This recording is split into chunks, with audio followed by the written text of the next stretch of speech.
Bismillahirrahmanirrahim. Untuk pertemuan kali ini akan membahas tentang penilaian saham ya, Neng Frista ya. Betul?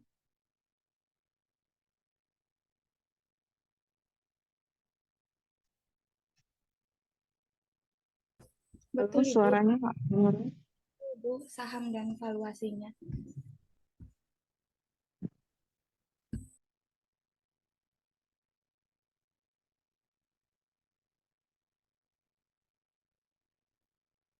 Baik, dipersilakan untuk kelompok penyaji mempersiapkan diskusinya di pagi hari ini.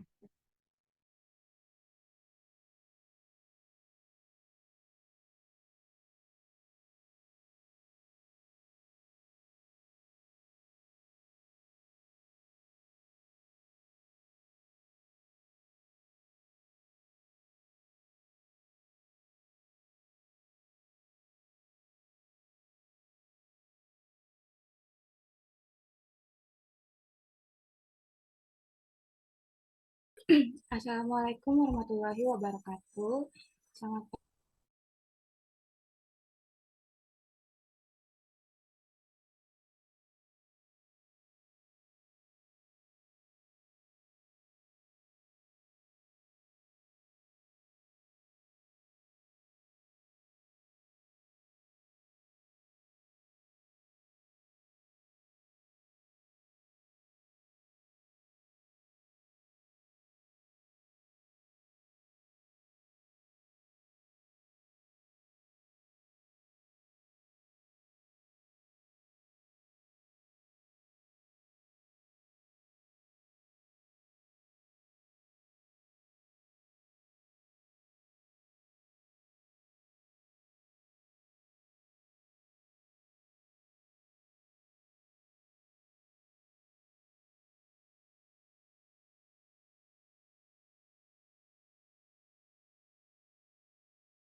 mohon maaf sebelumnya terganggu jaringan.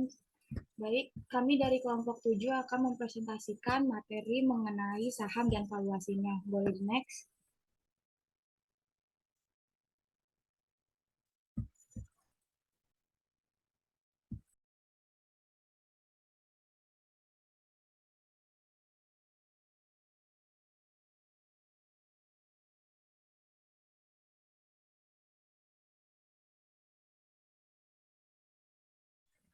Boleh di next, Ji.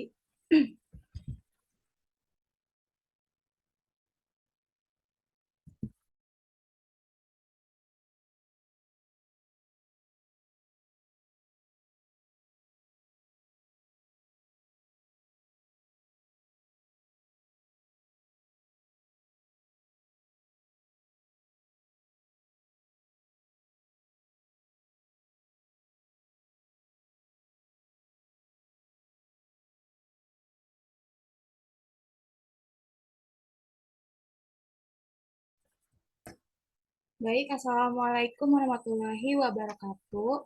Selamat pagi, salam sejahtera untuk kita semua. Yang terhormat Ibu Ati Sumiati selaku dosen pengampu mata kuliah manajemen keuangan dan teman-teman semua yang hadir pada Zoom pada pagi hari ini.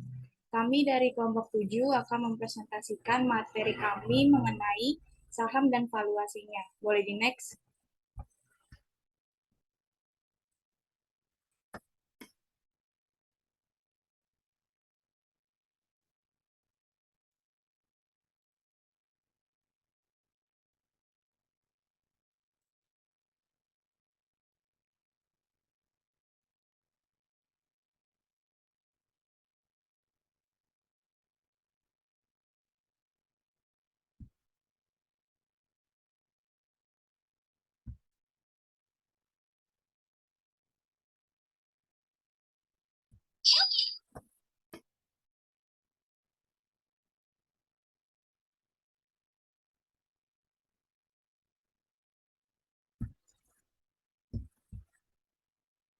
Nah, untuk pembahasan pada pagi hari ini yaitu ada pengertian saham dan valuasinya, Yang kedua ada hak istimewa pemegang saham. Yang ketiga ada jenis-jenis saham. Yang keempat harga saham versus nilai intrinsik. Yang kelima ada model dividen dan yang didiskonto. Yang keenam ada dividen yang diharapkan sebagai basis nilai saham. Yang ketujuh ada dividen dan pertumbuhan laba. Boleh di next.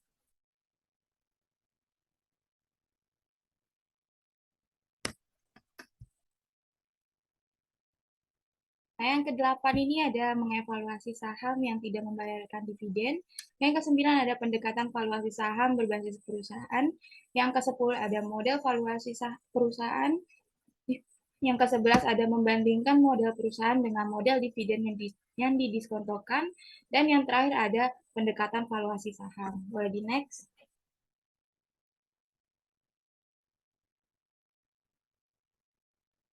Nah, di kelompok kali ini ada saya sendiri, Salsabila Safia Rihab, ada Tiara Anggraini Putri, dan yang terakhir ada Prayogo Setiaji. Boleh di next.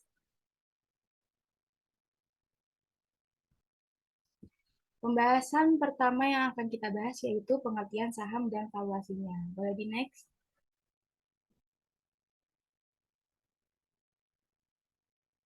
Nah, saham itu apa sih? Nah, saham itu menurut eh, pertemuan ini didefinisikan sebagai tanda penyertaan modal oleh seseorang atau pihak dengan menyertakan modal tersebut. Pihak tersebut dapat memiliki klaim atas pendapatan perusahaan, klaim atas aset perusahaan, dan berhak hadir dalam rapat umum pemegang saham atau RUPS. Boleh di next?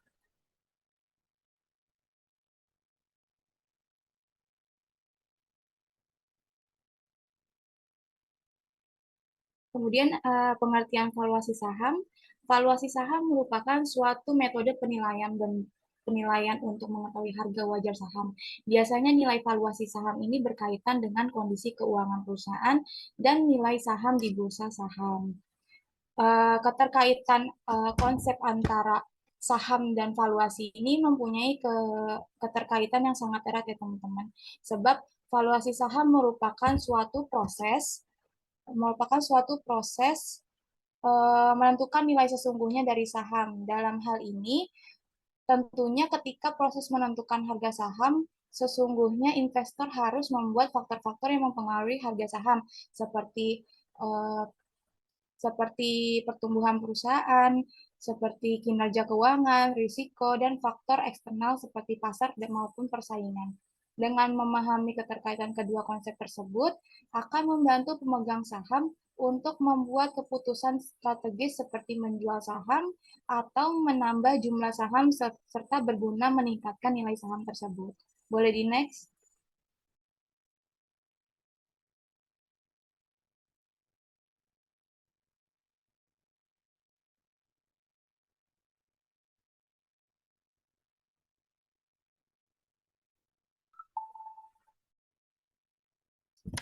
Boleh di next, Ji.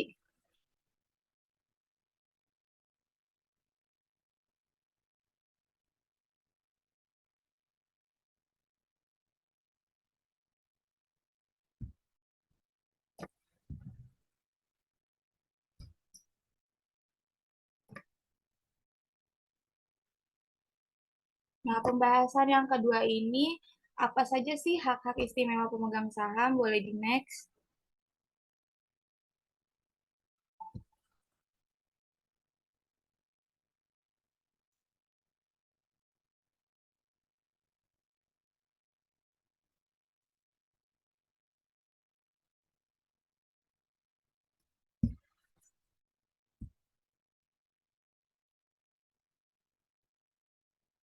Aji.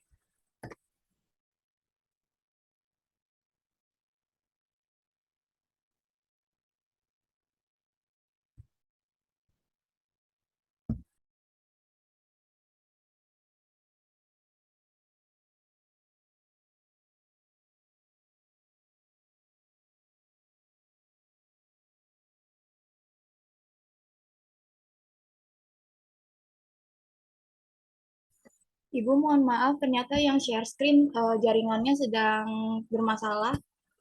Boleh tolong di backup teman-teman yang bisa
Terima kasih Presta. Boleh langsung ke hak istimewa saham.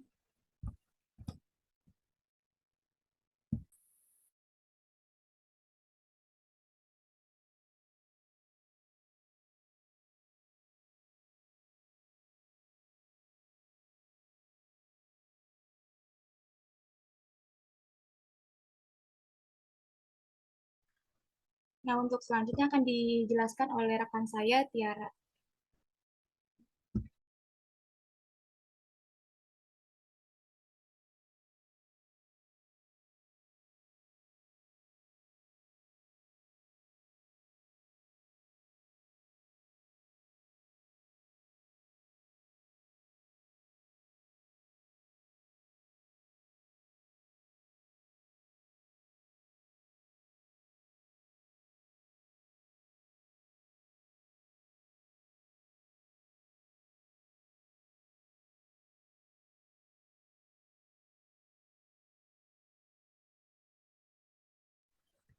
Nah, hak istimewa pemegang saham yang pertama yaitu kendali atas perusahaan.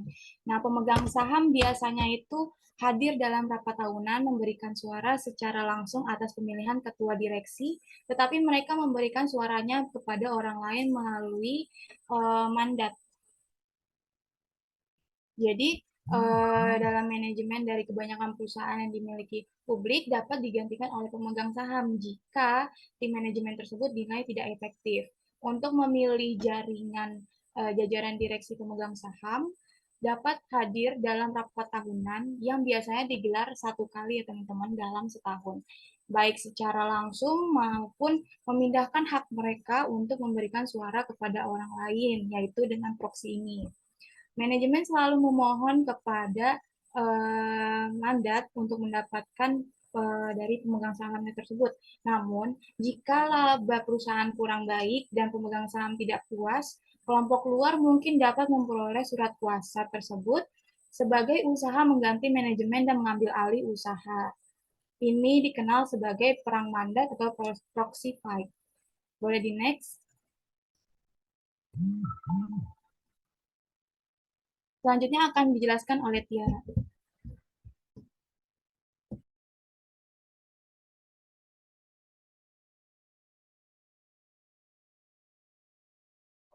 Oke, yang kedua ini ada hak istimewa pemegang saham itu ketika manajemen memohon untuk mendapatkan mandat dari pemegang saham, tapi jika laba perusahaan kurang baik dan pemegang saham kurang puas, maka pihak luar ini mungkin dapat surat kuasa untuk mengambil alih usaha dan sebagai usaha untuk mengganti manajemen ini dikenal sebagai perang mandat. Next slide.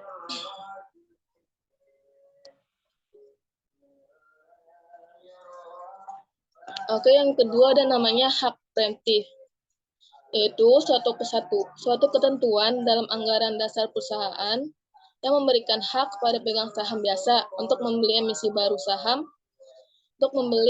baru biasa atau efek yang dapat dikonversi secara rata atau pembagian yang sama.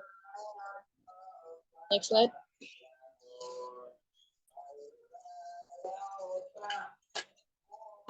Jenis saham. Okay. Yang pertama itu ada namanya saham biasa, yaitu saham yang menempatkan pemiliknya terakhir pada kepemilikan dividen dan hak atas kekayaan perusahaan apabila dilikuidasi. Terus jenis saham biasa ini ada dua, yaitu saham terklasifikasi dan saham pendiri. Saham terklasifikasi sendiri ini saham yang diberikan penamaan khusus. Sedangkan saham pendiri ini yaitu saham yang dimiliki oleh pendiri perusahaan. Sedangkan karakteristik saham biasa ini, pertama itu ada tujuan investor untuk membeli saham guna memperoleh dividen atau capital gain. Yang kedua, mendapatkan pemilik saham paling akhir atau atas pembagian dividen. Yang ketiga, dividen dibayarkan selama perusahaan ini memperoleh laba. Yang keempat, setiap pemegang saham memiliki suara dalam RUPS. Dan terakhir, pemilik saham berhak mengalihkan kepemilikan saham ke orang lain. Next slide. Yang kedua ada saham preferen, yaitu salah satu jenis penanaman modal yang memberikan prioritas lebih kepada pemiliknya atas aset dan laba perusahaan. Secara sederhananya, saham preferensial ini merupakan gabungan antara obligasi dan penanaman modal biasa yang nantinya menghasilkan keuntungan tetap bagi pemegangnya. Saham preferensial lebih aman dibandingkan dengan saham biasa karena memiliki hak klaim kekayaan perusahaan dan pembagian-bagian dividen terlebih dahulu.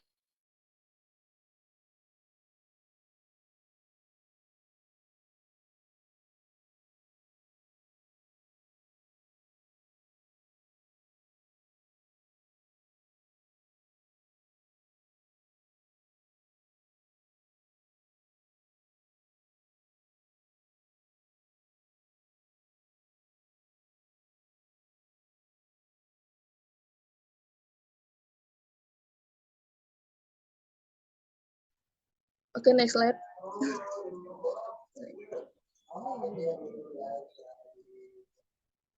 Oke, selanjutnya akan dijelaskan oleh Aji.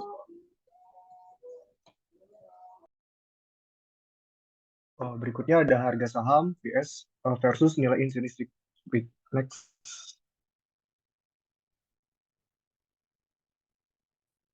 Harga saham adalah harga pada pasar saat ini dan dapat diketahui dengan mudah bagi perusahaan publik.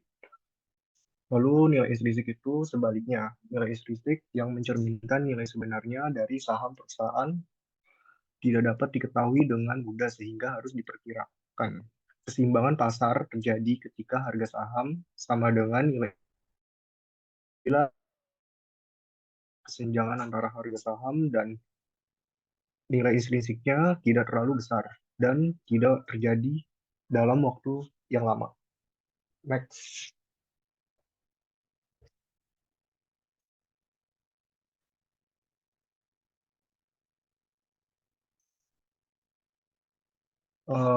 Model dividen yang didiskontokan. Next.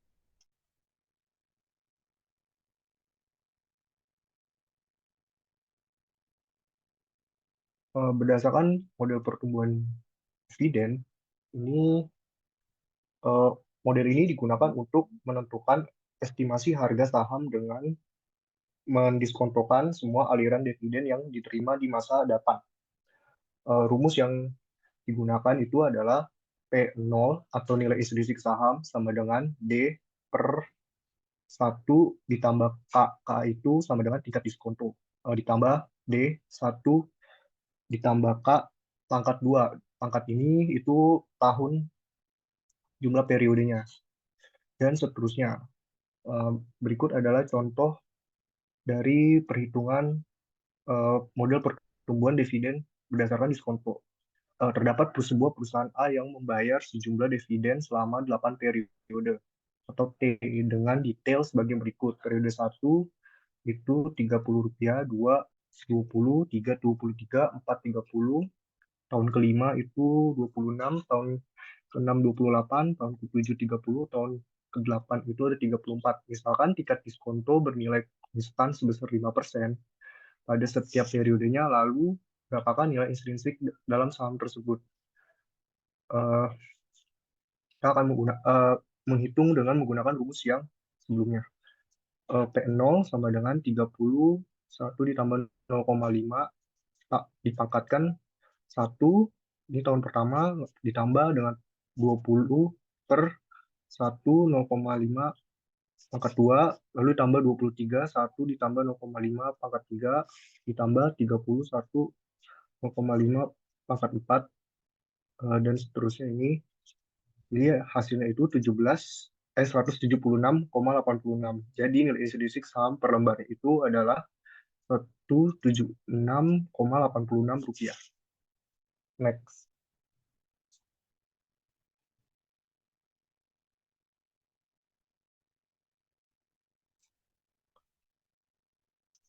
Selanjutnya ada dividen sebagai basis nilai saham. Boleh di next? Nah, dividen adalah salah satu elemen yang paling mempengaruhi nilai saham karena berdampak pada keuntungan para investor. Kepastian perusahaan untuk menciptakan laba dan kinerjanya dapat tercermin dalam dividen yang dibayarkan.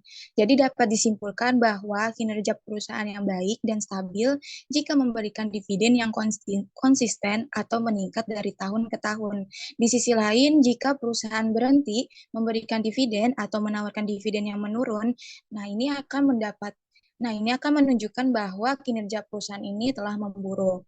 Nah, dividen juga memberikan keuntungan bagi pemegang saham karena dibayarkan kepada mereka sebagai suatu imbalan atas kepemilikan saham mereka. Untuk meningkatkan kepemilikan mereka atas perusahaan tersebut, pemegang saham juga dapat memanfaatkan dividen untuk membeli lebih banyak saham lagi. Dalam situasi ini, dividen mungkin berdampak pada penawaran dan permintaan saham, sehingga dapat mengubah harga saham. Jika perusahaan memberikan dividen yang tinggi dan stabil, ini bisa meningkatkan permintaan saham dan mendorong kenaikan harga saham tersebut. Di sisi lain, jika perusahaan melihat penurunan permintaan saham dan harga saham jika membayar dividen itu lebih rendah, dan tidak memberikan dividen sama sekali, maka permintaan saham itu akan menurun. Go di next. Nah, oleh karena itu, dividen mungkin menjadi faktor bagi investor ketika memilih ekuitas atau saham yang kita kenal. Namun, sebelum memilih untuk membeli saham, investor juga harus mempertimbangkan aspek-aspek lain, termasuk kinerja perusahaan, keadaan pasar, dan praktik manajemen pada perusahaan tersebut. Nilai sekarang dari arus kas masa depan juga akan mempengaruhi harga saham, dan persamaan valuasi untuk penilaian saham sama dengan persamaan valuasi dari obligasi. Nilai saham hari ini seperti yang dihitung sebagai nilai sekarang dari aliran dividen yang tak terhingga, yaitu nilai saham sama dengan PO sama dengan PV dividen yang diharapkan diterima di masa depan. Sama seperti rumusnya yang tadi hitungan pertumbuhan intrinsik, yaitu D1 per 1 plus R pangkat 1, yang mana D ini merupakan diskonto. Diskonto dividen, dan K ini merupakan tingkat diskonto. Untuk lebih singkatnya lagi adalah sigma 1 min 1 D1 per 1 plus R pangkat 1. Boleh di next.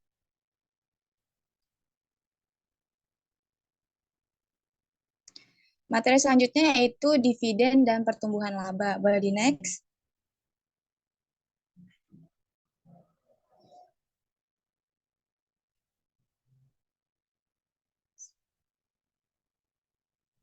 Nah, kita bahas dulu pertumbuhan laba per saham atau yang bisa dikenal dengan earning per share atau EPS yang menyebabkan peningkatan dari dividen. Jumlah laba yang ditahan dan diinvestasikan kembali oleh perusahaan, tingkat di mana ia menerima pengembalian ekuitas atau ROE singkatannya, dan inflasi merupakan faktor yang mempengaruhi pertumbuhan laba tersebut. Dalam kaitannya dengan inflasi, jika output, misalnya nih kita ukur dalam unit, tetap konstan, tetapi biaya unit dan harga jualnya meningkat sejalan dengan tingkat inflasi, dengan demikian IPS akan tetap meningkat sejalan dengan inflasi. Ketika laba diinvestasikan kembali atau ditambahkan kembali, nah IPS ini akan tetap meningkat bahkan tanpa adanya inflasi. Jumlah dolar investasi di belakang setiap saham pada akhirnya akan meningkat, menghasilkan pertumbuhan laba dan dividen, bahkan jika perusahaan tidak membayar semua pendapatannya sebagai dividen, yaitu jika sebagian dari keuntungannya ditahan.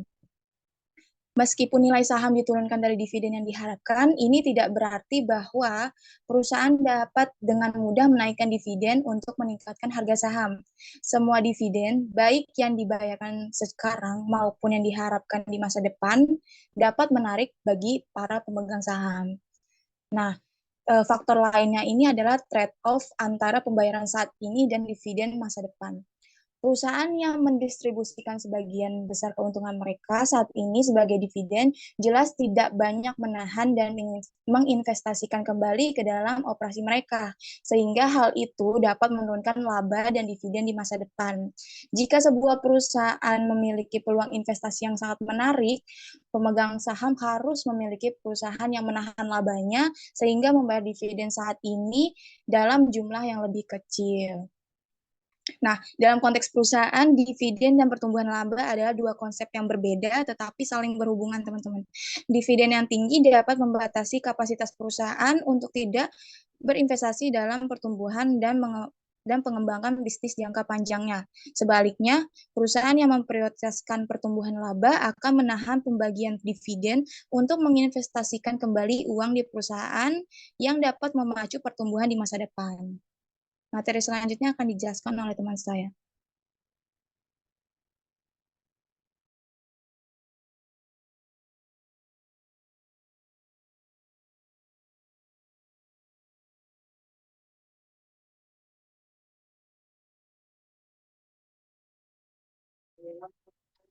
Oke, oke.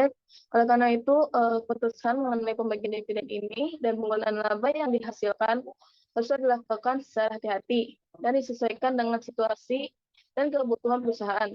Tujuan utamanya untuk menciptakan nilai bagi pemegang saham dan meningkatkan kesehatan dan pertumbuhan jangka panjang bagi perusahaan.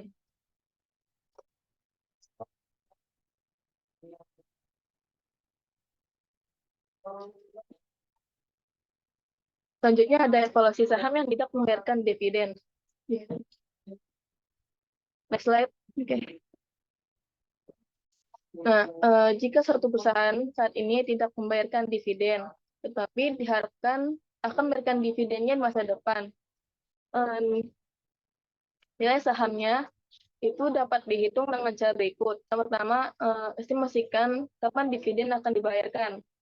Jumlah dividen pertama, tingkat pertumbuhan selama periode pertumbuhan, tingkat pertumbuhan selama periode pertumbuhan supernormal, namanya periode supernormal, tingkat pertumbuhan jangka panjang atau konstan, dan tingkat pengembalian yang diminta oleh investor.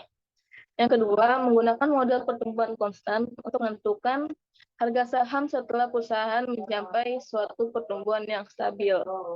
Yang ketiga, buatlah garis waktu arus kas atau dividen selama periode pertumbuhan supernormal dan harga saham setelah tercapai kondisi pertumbuhan konstan.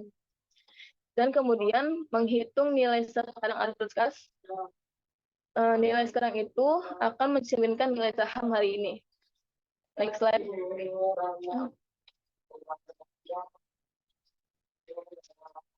Selanjutnya ada pendekatan valuasi saham berbasis perusahaan. Next. Nah, prosedur ini digunakan secara luas, tetapi prosedur ini didasarkan atas asumsi bahwa analisis dapat meramalkan dividen masa depan dengan cukup baik. Hal ini seringkali berlaku bagi perusahaan yang sudah mapan dan memiliki riwayat pembayaran dividen yang stabil. Namun, dividen ini tergantung pada pendapatan, sehingga perkiraan dividen yang dapat diandalkan harus berdasarkan pada perkiraan penjualan, biaya, dan kebutuhan modal suatu perusahaan di masa depan. Pemahaman ini menghasilkan alternatif pendekatan valuasi saham yang disebut dengan model valuasi perusahaan atau corporate valuation model. Next slide.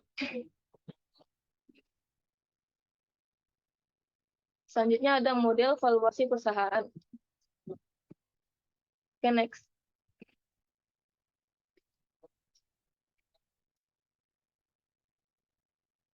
Oke, sini ada selanjutnya dijelaskan oleh Aji.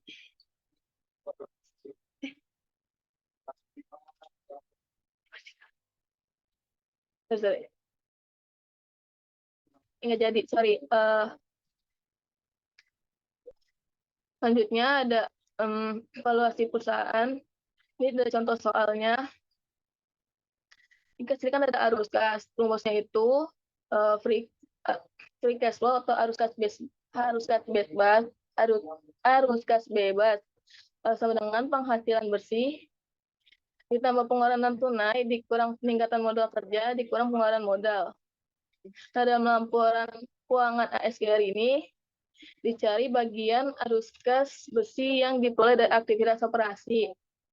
Yang bagian B ini. Terus untuk investasi, untuk belanja modal, cari data arus kas untuk investasi yang digunakan pada periode tersebut. Terus belanja modal biasanya tercatat sebagai pembelian aset tetap atau mesin, perawatan, aset, dan lain. Nah, terus kita dapatkan angka-angka berikut ini.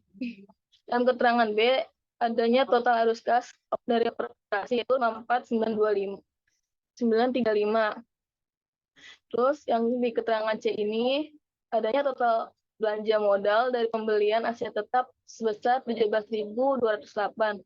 Nah, sehingga kita bisa hitung arus kas bebasnya adalah arus kas bebas sama dengan 54.935 dikurang 17.208 sama dengan 37.727. Oke, next slide.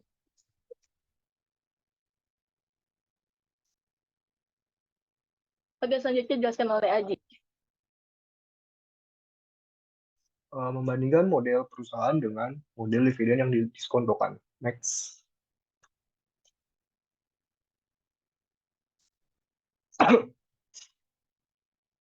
Pada umumnya, perusahaan menggunakan model perusahaan. Ketika melakukan valuasi atas perusahaan dan divisi yang tidak membayarkan dividen. Pada prinsipnya, kita harus mencari nilai intrinsik yang sama dari kedua model tersebut, tetapi pada implementasinya seringkali ditemukan perbedaan. Next.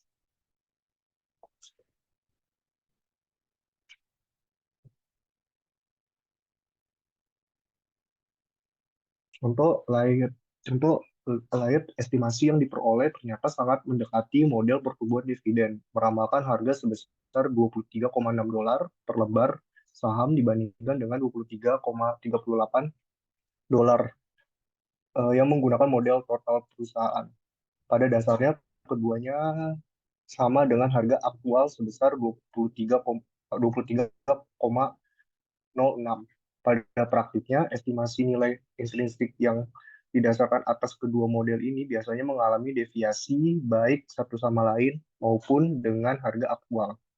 Hal ini menyebabkan setiap analisis mendapatkan kesimpulan yang berbeda tentang seberapa atraktif suatu saham tertentu. Semakin analisis, semakin sering valuasi, analisis tersebut terbukti benar. Next.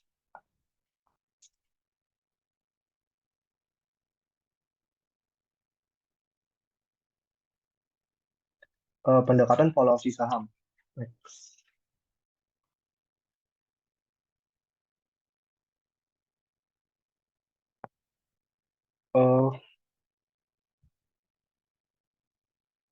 Metode ini memperkirakan nilai saham dengan mengalihkan rasio harga terhadap pendapatan PE/I rasio dengan laba per saham, earning per share atau EPS dari perusahaan, sehingga dapat disimpulkan PER menggambarkan apresiasi pasar terhadap perusahaan dan dalam menghasilkan laba. Pendekatan kelipatan P per R ini itu rumusnya adalah harga saham per laba bersih dibagi jumlah saham beredar. Next.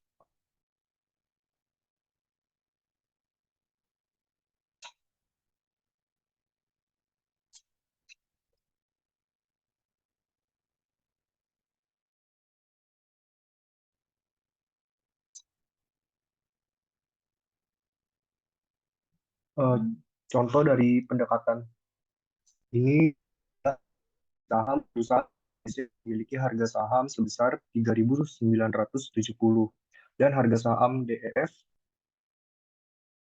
3.150. Laba perusahaan ABC sebesar 18,6 triliun dan miliar. DF memiliki laba 712,5 miliar dan saham beredar 10,7 miliar. Saham yang lebih murah. Di sini kita akan menghitung pertama itu perusahaan ABC. Perusahaan ABC itu 3.970 per dibagi 18. Ini labanya, terus ditambah 99,1 miliar ya. Ini jumlah saham beredarnya. Berarti ini total pernya itu sama dengan 21. Nah, lalu perusahaan DEF itu pernya sama dengan 3.150 dibagi labanya itu 712,5 miliar, terus dibagi lagi 10,7 miliar. Ini jumlah saham yang beredar. Nah, dari sini kita dapat menyimpulkan bahwa laba yang dihasilkan saham ABC lebih murah dibandingkan dengan sorry, ini bukan saham, ini laba yang dihasilkan saham perusahaan ABC lebih murah dibandingkan dengan saham perusahaan DEF, walaupun harga saham perusahaan ABC lebih tinggi. Jadi di sini tuh yang kita lihat itu adalah rasio pernya ini. Jadi kalau semakin kecil maka dia akan semakin murah. Next.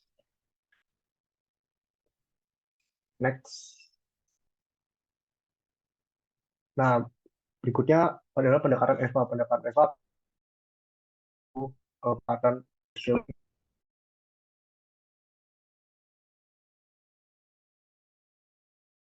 meningkatkan nilai tambah bagi perusahaan. Asumsi jika kinerja manajemen baik biasanya dilihat dari nilai tambah yang diberikan, maka akan tercermin pada peningkatan harga sahamnya.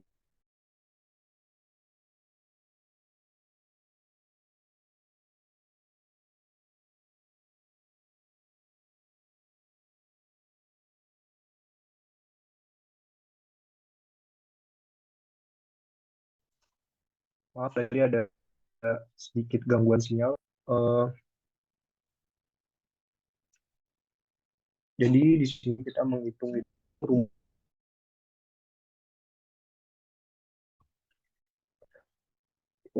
ditambah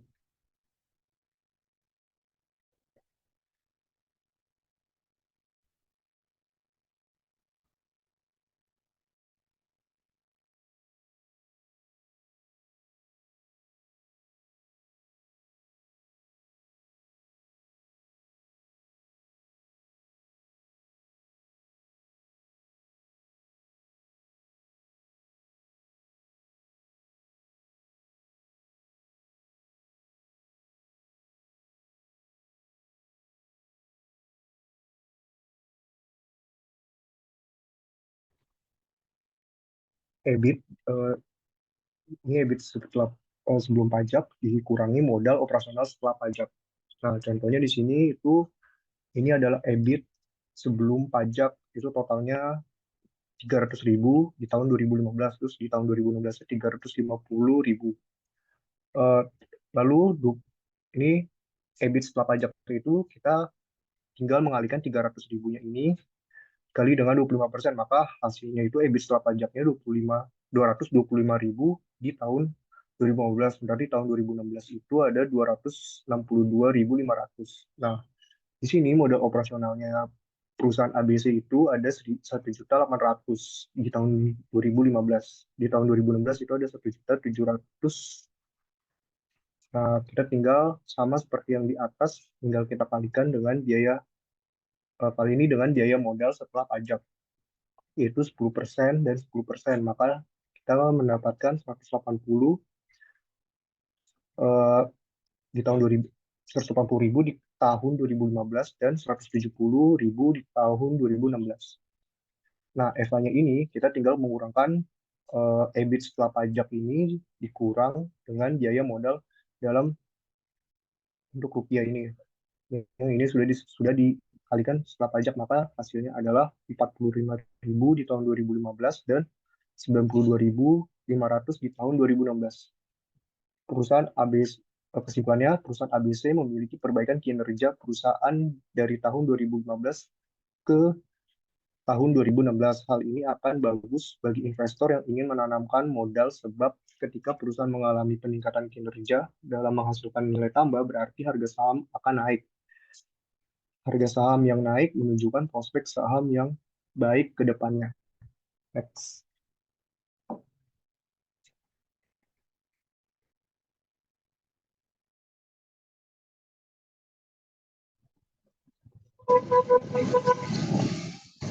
Silakan dilanjutkan dan sesi tanya jawab ya.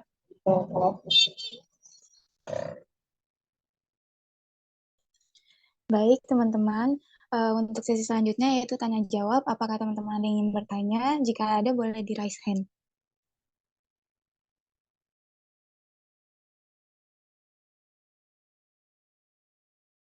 Oke, langsung aja Rahma Aulia, boleh disebutkan pertanyaannya.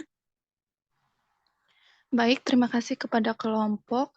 Tadi kan dipaparkan mengenai dividen yang dibagikan apabila perusahaan memperoleh laba. Lalu pertanyaannya, bagaimana apabila ternyata perusahaan mengalami kerugian? Apakah perusahaan tetap membagikan dividen kepada para pemegang saham atau bagaimana? Dan bagaimana cara yang dilakukan oleh manajemen perusahaan agar terhindar dari perang mandat yang dapat mengambil alih usaha akibat dari ketidakpuasan pemegang saham atas laba yang diperoleh oleh perusahaan. Terima kasih. Baik, terima kasih kembali Rahma. Apakah ada yang ingin bertanya lagi?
Baik, sepertinya tidak ada yang bertanya lagi.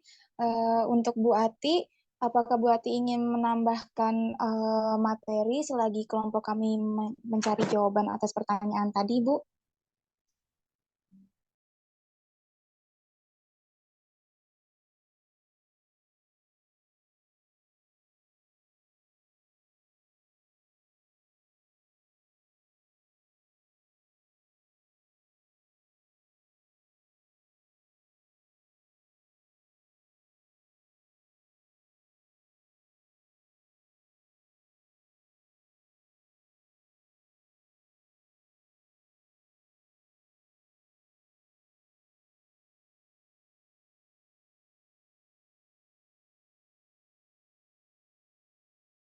Mohon izin sebelumnya saya ingin bertanya untuk kelompok. Terima kasih atas kesempatannya. Tadi kan sudah dijelaskan ya, ada jenis-jenis saham, yaitu salah satunya kan ada saham preference. Nah, di antara hak istimewanya itu kan mendapatkan dividen tetap dan didahulukan kan untuk pemberian dividennya. Itu untuk pertanyaan saya adalah, itu apa ya, kayak kriteria atau em, alasan apa sih yang bisa dikatakan kalau seseorang itu bisa mendapatkan saham preference, kayak berapa persennya seseorang itu memiliki saham sehingga bisa dikatakan dia itu pemegang saham preference. Terima kasih.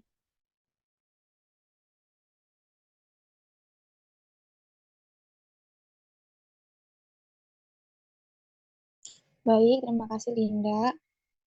Untuk pertanyaannya ditampung dulu oleh kelompok. Untuk Bu Ati Sumiati, apakah ingin menjelaskan materi tambahan terlebih dahulu selagi kelompok mencari jawaban atas pertanyaan teman-teman, Bu?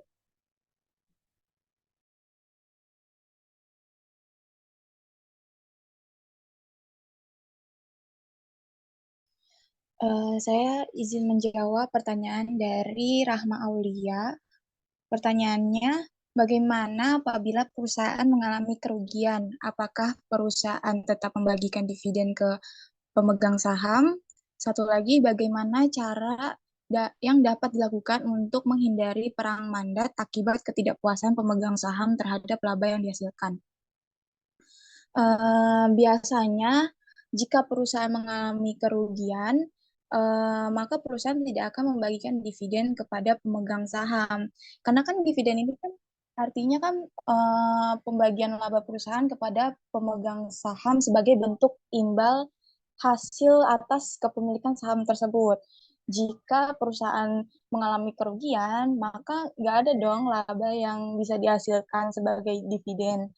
Tapi semua keputusan untuk membagikan atau tidaknya dividen itu tergantung pada kebijakan setiap perusahaan atau setiap situasi keuangan secara keseluruhan pada setiap perusahaan. Terkadang perusahaan dapat memutuskan untuk membagikan dividen meskipun mengalami kerugian dengan misalnya perusahaan tersebut memiliki cadangan kas tertentu, kas yang ada gitu. Namun sangat tergantung pada kebijakan perusahaan atau keadaan keuangan perusahaan saat itu. Nah, untuk bagaimana caranya agar menghindari perang mandat akibat ketidakpuasan pemegang saham terhadap laba yang dihasilkan. Nah, yang pertama itu ada transparansi dan komunikasi yang baik. Perusahaan harus memberikan informasi yang jelas dan transparan kepada pemegang saham mengenai kinerja perusahaan tersebut, termasuk laporan keuangan, rencana bisnis, sampai dengan strategi perusahaan untuk beberapa tahun kemudian. Nah, yang kedua ini ada membuat rencana bisnis yang realistis. Perusahaan harus membuat rencana bisnis yang realistis sesuai dengan kondisi pasar saat ini, sehingga pemegang saham itu memiliki ekspektasi yang realistis saja terhadap laba yang akan dihasilkan oleh setiap perusahaan. Yang ketiga adalah mengelola risiko yang baik. Perusahaan harus memastikan bahwa risiko yang dihadapi perusahaan telah dikelola dengan baik dan meminimalkan kemungkinan terjadinya kerugian. Yang keempat ini adanya memperhatikan kebutuhan pemegang saham. Perusahaan harus memperhatikan kebutuhan dan kepentingan pemegang saham, termasuk dalam hal pembagian dividen dan penggunaan dana dari perusahaan tersebut.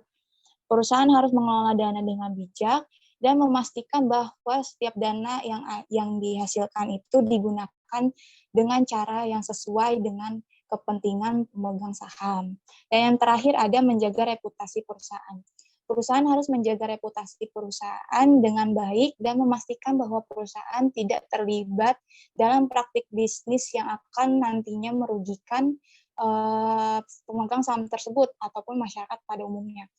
Nah, hal ini akan membangun kepercayaan pemegang saham terhadap perusahaan dan mengurangi risiko terjadinya perang mandat. Kurang lebih seperti itu jawabannya, Rahma Aulia. Apakah sudah jelas? Baik, terima kasih. Sama-sama.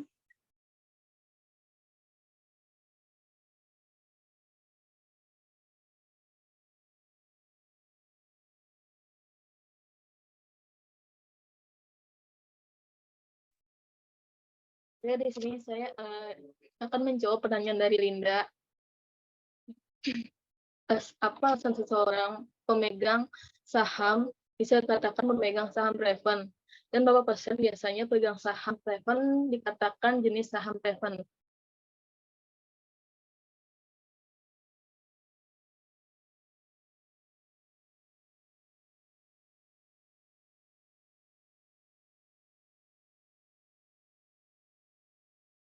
Seorang pemegang saham dapat dikatakan sebagai pemegang saham preferred karena dia memiliki jenis saham yang diberikan hak atau preferensi tertentu dalam hal pembagian dividen dan hak suara dibandingkan pemegang saham biasa. Terus persentase Presentasi saham preferen dalam sebuah perusahaan bervariasi, tergantung pada kebijakan dan kebutuhan perusahaan. Biasanya perusahaan ini menerbitkan saham preferen hanya dalam jumlah yang relatif kecil dibandingkan dengan saham biasa. Sebagai contoh, dalam sebuah perusahaan ini, presentasi saham preferen dapat berkisar antara 5-10% dari total saham yang beredar. Namun, ini dapat bervariasi tergantung pada perusahaan dan industri yang bersangkutan. Oke, apa sudah terjawab, Dinda? Baik, sudah cukup jelas jawabannya. Terima kasih Tiara atas jawabannya. Ya, sama-sama.